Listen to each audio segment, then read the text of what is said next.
តែយើងចាំបាច់ត្រូវដាក់រូបថតរបស់យើងនៅលើ CV របស់យើងឬអត់អញ្ចឹងមានសំណួរមួយចំនួនដែលគាត់សួរថាតើនៅលើ CV របស់យើងគួរតែដាក់រូបថតរបស់យើងឬក៏យើងទុកវា blank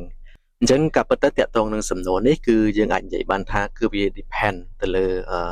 ក្រុមហ៊ុនឬក៏ organization ណាមួយដែលយើង apply ទៅបើសិនបើយើងនិយាយពី organization ក្នុងស្រុកភាគច្រើនគឺគាត់ទាមទារឬក៏គាត់ត្រូវការឲ្យមានរូបថតរបស់ applicant នៅលើ CV វាអាចជាការមួយដែលគាត់នឹងអាចត្រួតពិនិត្យខ្លះដែរទៅលើរូបរាងឬក៏បុគ្គលិកលក្ខណៈរបស់បុគ្គលិកប៉ុន្តែបើសិនបើ organization ឬក៏ company international ភាគច្រើនឬក៏មួយចំនួនគឺគាត់អត់តម្រូវឲ្យយើងដាក់រូបភាពរបស់យើងនៅលើ CV ទេគឺយើងអាចទុកវា blank បានដោយសារនេះវាអាចជាគោលការណ៍របស់ក្រុមហ៊ុនគេឬក៏ជាការរក្សា privacy ឬក៏មួយទៀតដើម្បីកាត់បន្ថយឬដើម្បីកុំឲ្យមាន preferential មានន័យថាការដែលយើងឲ្យ CV ណាមួយជាប់ដោយគ្រាន់តែមើលរូបរាងថាស្អាតឬមិនស្អាតអីអញ្ចឹងអាហ្នឹងគឺជាហេតុផលមួយដែលក្រុមហ៊ុនមួយចំនួននោះគឺគាត់អត់តម្រូវឲ្យយើងដាក់ CV ប៉ុន្តែបើយើងនិយាយជារួមវិញនៅក្នុងបរិបទរបស់ company នៅក្នុងប្រទេសកម្ពុជាយើងអាចនិយាយបានថា to be safe គឺយើងគួរតែមានរូបថតរបស់យើង attach អញ្ចឹងទៅជា preferably ឬក៏ជាអីដែលគួរតែដាក់នោះគឺជារូបថតលក្ខណៈ formal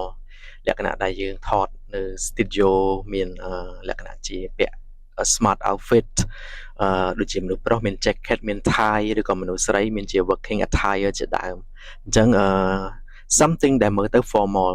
ហ្នឹងហើយអញ្ចឹងហើយគឺយើងនឹងអាចបំពេញតាមតម្រូវការសម្រាប់ក្រុមហ៊ុនទាំងពីរបានមិនថាគាត់ជា local company ឬក៏ international company ដែល require យើងដាក់រូបថតនៅលើ CV អញ្ចឹងក៏វាត្រូវឬក៏បើសិនជា company ដែលគាត់អត់តម្រូវ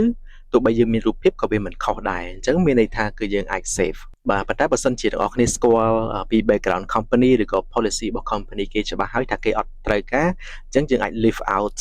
រូបភាពរបស់យើងបានមិនបាច់ដាក់ចូលទេព្រោះដូចខ្ញុំបានបញ្ជាក់ពីខាងដើមអញ្ចឹងដើម្បីការពារកុំឲ្យមាន preferential condition ណាមួយដែលកើតឡើងតាមរយៈការវិតម្លៃទៅលើរូបរាងរបស់យើងអូខេអញ្ចឹងអរគុណច្រើននេះគឺជាចំណុចមួយដែលយើងគួរតែដឹងនៅពេលដែលយើងធ្វើ CV ហើយបើសិនបើមានជាសំណួរណាមួយផ្សេងទៀតអ្នកនរគ្នាអាច comment នៅក្នុង comment box ខាងក្រោមបានជួបគ្នានៅវីដេអូក្រោយអរគុណច្រើន